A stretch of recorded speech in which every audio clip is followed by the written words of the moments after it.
This is a Jmix exclusive.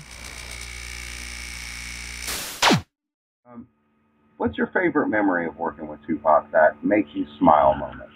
It's funny you ask that question. The thing that makes me smile the most is when we were shooting To Live and Die in L.A. He had just got back from Milan. We talked about that. He really, really loved Italy. He really had a big soft spot for Milan. We had more conversations about Italy than anything.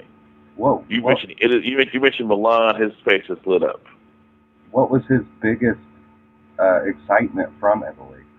He loved it. He loved being there. In fact, when we did the House of Blues concert, he had to fly in from Milan, as a matter of fact, to do that show.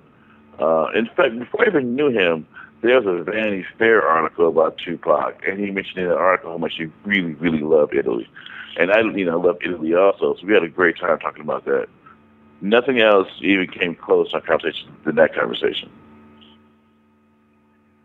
Did you ever see any dissatisfaction from Tupac while he was on that trip? Dissatisfaction? Yes. No. I mean, our relationship was a working relationship, and we took care of business. And, if I said come at 2, he might come at 2:30. But I always told him, I'll keep you for no more than 3 hours.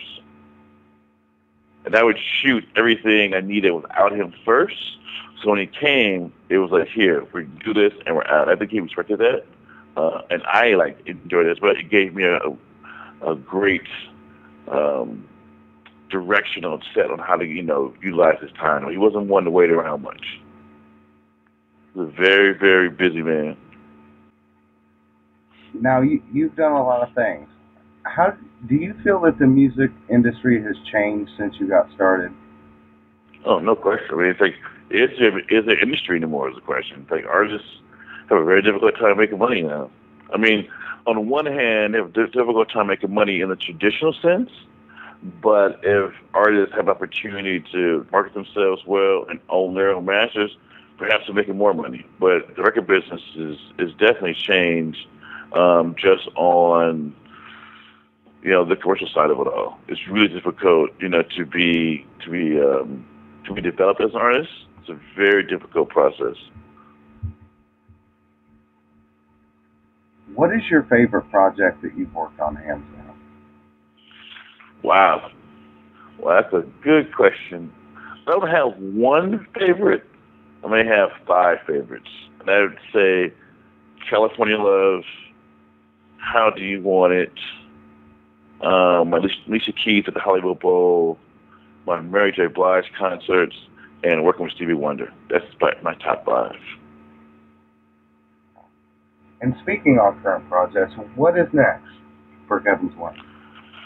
What is next? I guess I mentioned earlier, I am directing a film with Robert Glasper. I am directing a documentary on samba in Brazil. Also one on soccer in Brazil. I have a feature film that I'm shooting in Brazil. I have a couple of music series that I am directing. I'm actually directing a concert for the group Fun on New Year's Day in New Orleans. I do a lot of work in Africa.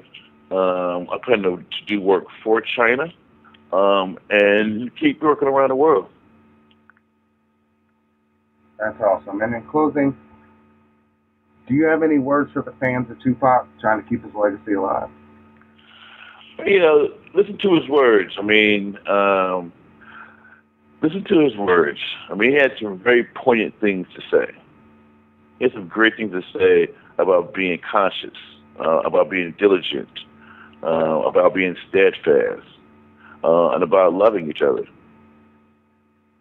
His life would be lived in vain if his fans just heard the music content and didn't really listen to what he had to say.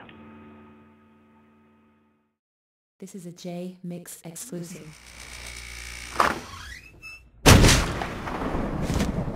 What up, shut up?